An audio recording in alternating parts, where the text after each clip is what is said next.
Hello people, I'm the Comic Book Gamer. Today I'm going to be running down a list of some of my favorite comics that are going on right now. I chose 3 DC comics, 3 Marvel comics, and then 2 indie books, so one from Image and one from Dark Horse. I'm going to be recommending to you guys today, and I really do want to hear from you guys. What are some of your favorite comics that you're currently reading? Some reading recommendations down in the comments below. But anyways, let's get into it. Starting off with DC, we have Nightwing. Nightwing is at the beginning of a new storyline now. The story that just ended was Blockbuster, which is pretty good. I enjoyed it. They had a new twist on Blockbuster. They brought in his brother and stuff. It was really good.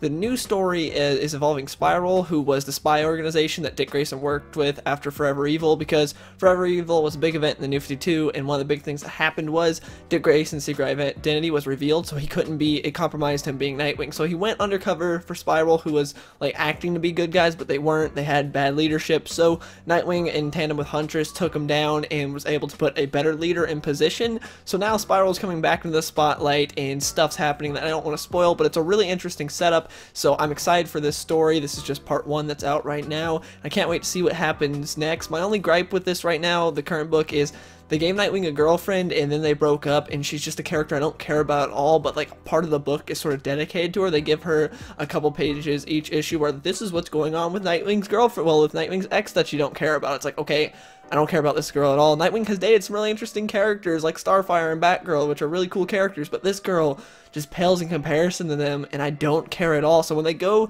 and they give part of the book to her, it's like, just get back to the cool stuff that's Nightwing's doing. I want to see what Dick is doing, but then they go to what she's doing. But that's my only gripe with the book. Besides that, it's really good, and it's at a good jumping on point right now since it's only 1 issue in to the new storyline. Next, we have Bane Conquest, which is a really cool idea, actually. Basically, DC took the co-creators of Bane, so that's Chuck Dixon and Graham Nolan, and they put them on a Bane book, and they're back for a maxi series, which is really cool. It's really cool to see Chuck Dixon writing for DC again, because he hasn't written for either of the big 2 in a long time. He's been mainly writing indie stuff, so to see him back is awesome. He's one of my favorite writers, and Graham Nolan has not dropped at all. He's still at the top of his game. His art is fantastic. It is a really fun adventure book. It's going to be 12 issues long. It's a maxi series, so it's really good so far, and if you want to, you might want to wait to pick it up in trade, but that's going to be a while since there's only 4 issues in and it's 12 issues, so you could just pick up all 4 issues now if you want to get caught up. But it's really good. It's a fun adventure story. The first part of it is someone's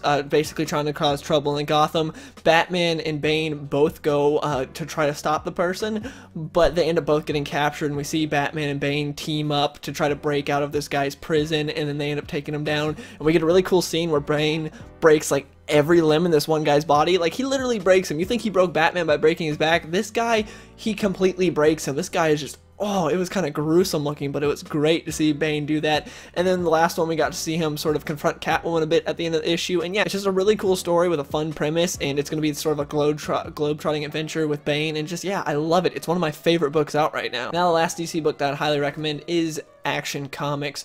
Now, we're in an in-between story right now because we just had a huge story called Revenge, which was really good, one of my favorite Rebirth stories that you should definitely read, and now we're going to be getting to Oz Effect, which is the next storyline, but currently we're in an in-between story written by someone else other than Dan Jurgens. They're sort of giving Dan Jurgens a 2-issue break while this guy does this little story, so that way he can prepare for Oz Effect, because Oz Effect is going to be a huge story. It's going to affect the whole DC universe, I believe, because Mr. Oz is a huge character that's supposed to play a part in the Doomsday Clock event, I believe, which is the new DC event that's going to be huge. It's going 12 issues by Jeff Johns and Gary Frank. So Action Comics has been pretty solid lately. I love Dan Jurgens, and I feel like, and this in-between story is pretty good, so it's a good part. It's a good part to pick up where you can just start and read these 2 issues and then go on to the Oz Effect, especially if you're someone that's been following everything with DC Rebirth. If you've been reading like the Rebirth #1 and then the Button, you'll definitely want to read the Oz Effect, which comes up soon. So yeah, it's a really good book right now. It's just solid art and solid writing by Dan Jurgens. Now let's move on to Marvel, starting off with Darth Vader, which is currently 4 issues in.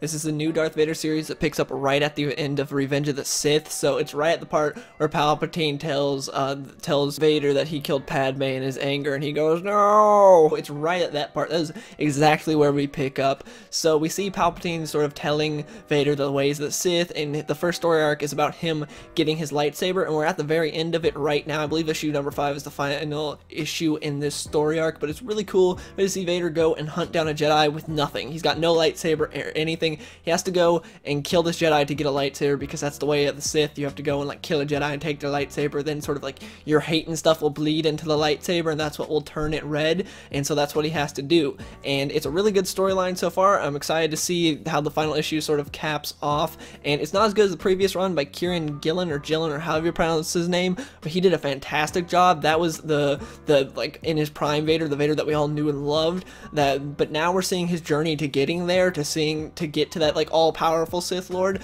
But right now it's pretty good. Not as good as the previous run, but it is pretty good. It's definitely worth picking up. Next we have Astonishing X-Men #1, another Charles Soule book, because he is one of my favorite writers at Marvel right now, and he did a great job with this book. I've talked about it a bit before, but anyways, what happens in this first issue is, and it's only one issue in right now, actually it's 2 issues, the second issue just came out today, but I haven't picked it up yet. But anyways, the first issue, what happens is Psylocke gets attacked by a psychic who we don't know who that is till the end of the issue, and then we find out who it is. But anyways, in the beginning of the issue, she gets attacked by a psychic. It causes her to sort of go a bit crazy, and she starts attacking people around her, but she sends a distress signal to a bunch of different X-Men, like Old Man Logan, Rogue, Gambit. A bunch of different X-Men come to her aid. They're able to turn her back into her right mind through the combined efforts of Bishop and Rogue, and they're able to get her to her right mind. And then she tells them, hey, the Shadow King did this. He's going to be doing this to a bunch of other psychics. He could potentially destroy the entire world if he gets to a powerful psychic, so that could be really bad. So they're like, okay, we need to go to where he's at, which is the astral plane, and kill him. That's what Psylocke tells them. She's like, hey, he's in the astral plane. If you have the chance, kill him. So she sends a bunch of different X-Men in there, but the astral plane is not where your body goes. Your physical body doesn't go. Your physical body stays in our world. So a bunch of X-Men stayed behind to also guard them, while the rest of them went to the astral plane to kill Shadow King. So that's a really interesting setup, and there's just so much potential here, and I hope we get a good payoff. I hope it's not just some stupid thing at the end, but also at the end of this book, there's a sort of a cliffhanger and something big happens that I won't spoil. But yeah, definitely read this book. And my final recommendation from Marvel is Thanos, which is my favorite book at Marvel right now. It's so good. It's written by Jeff Lemire, who is one of my favorite writers right now, and definitely my favorite writer at Marvel. This guy is so talented. But anyways, Thanos, I've talked about this before also, the premise behind this book is Thanos is dying. He's got pretty much god cancer, and so he's going around the universe trying to figure out how to cure himself. And so he's killing a bunch of different people. He gets his ass kicked by some people. We get like a tiny little fight between him and Gladiator, which was kind of cool. And yeah, so he's going around killing a bunch of different people, causing problems, trying to figure out how to cure himself, because he's slowly dying and he's becoming weaker, but he's still incredibly powerful because he's Thanos. But his son Thane, who hates him, because pretty much anyone related to Thanos hates him, wants to kill him, and he knows he's weak, and so he's like, now's my chance to kill my dad. So he gathers up a team to go and kill him, and a lot of stuff happens along the way. There's some twists and turns, and this collects the first 6 issues, and they're on like issue number 9 right now, so you could buy the trade and then just catch up through the issues, and you won't be behind at all. So it's another series that you can jump into right now. And yeah, I'm gonna just be buying it in trade and wait for volume 2 to come out, because it's really good. It's something you should definitely be reading, especially if you're looking for something good in Marvel. If you're someone that's very skeptical and you just see a bunch of SJW stuff, read Thanos. It's way different than anything else from Marvel right now, and it's fantastic. Now on to the indie stuff. Starting off with Image, we have Killer Be Killed, which is by Ed Brubaker and Sean Phillips, who's one of my favorite indie creative teams. They were behind one of my favorite indie books, which is called The Fade Out, and I love that series. It's a really good mystery series set in like the 1950s. But anyways, this series is completely different from that, but it's by Ed Brubaker, who's a legendary comics writer who did some great stuff with Captain America. The premise behind this series pretty much sells you on it already. If you're not interested from the premise, then I don't know, but it hooked me immediately. So the premise for this story is a guy has a crappy life and he wants to kill himself. So he tries to commit suicide. It doesn't work out. He survives, and so then he goes and a demon visits him in the middle of the night. It's like, hey, for the life you tried to throw away, because I saved your life, for the life you tried to throw away, you owe me a life. So like once every month or however long, he has to go and kill someone to appease this demon, and that's what he's got to do, and that's the setup. And so he's trying to figure out, he's trying to adjust to normal, he's trying to lead a normal life. He's got a girl that he likes and things like that, and he's trying to lead a normal life while at the same time has to kill someone every once in a while to appease a demon. And so it's pretty crazy. I love it. He tries to take out bad people, like he takes out a guy that was leading like a child pornography ring, because he doesn't want to just kill innocent people. He's a normal person, but he's put into like really bad circumstances. It's really interesting. It does get political, but I think they do it well because they sort of show the political stuff in the book as this is the opinion of the character. This isn't right or wrong, but this is how our character sees things. And I was fine with that. I thought it was good. It wasn't preaching at me or anything like that. They just said this is how our character sees things. So I like it. It's a good book, great premise, and again, it's Ed Brubaker and Sean Phillips. So really good art. Sometimes art does dip down at sometimes, but for the most part, the art is really good, and Ed Brubaker does a fantastic job writing. My final recommendation is a Dark Horse book written by Jeff Lemire, and it's called Black Hammer. And if you'll just look on the back, you have a bunch of comic legends recommending it. You have Mark Millar, Peter J. Tomasi, Charles Soule, Mark Waid, Colin Bunn, James Robinson, and you even have Mike Mignola, the guy who behind Hellboy, on the front with a quote as well. Tons of comics legends love this book, and for good reason too.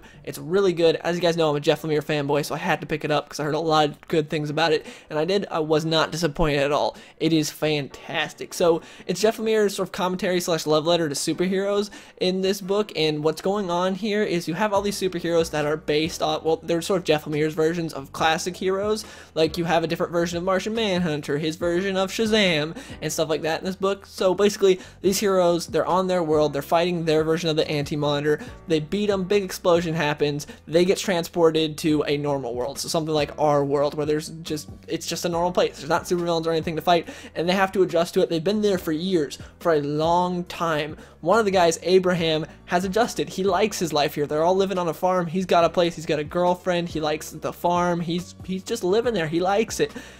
Pretty much everyone else is not a fan of being there, especially the version of Shazam, who's a girl. She's 55 years old, but when she says her magic word that turns her into a superhero, she becomes a 9-year-old girl that has superpowers. But the problem is, when she was fighting their version of the Anti-Monitor, she was this girl. She was this 9-year-old girl. So she got transported to our world. She's got her superpowers and everything, but her magic word does not work in our world, so she is stuck in the body of a 9-year-old girl. So this 55-year-old woman is not happy about being stuck in the body of a 9-year-old girl and having to go through school and stuff like that again. She's not happy with it. She's been stuck in the body of a 9-year-old girl for a long time. So yeah, you have a lot of different stuff going on. They're trying to adjust to this life. They're trying to get back to their world. You have people from the other world that are trying to figure out what happened to these heroes, and it's really good. It's a great premise. I'm really there's so much potential here that could happen, and I can't wait to see what happens next. This collects the first 6 issues, I believe it's 6 issues, but it's really good.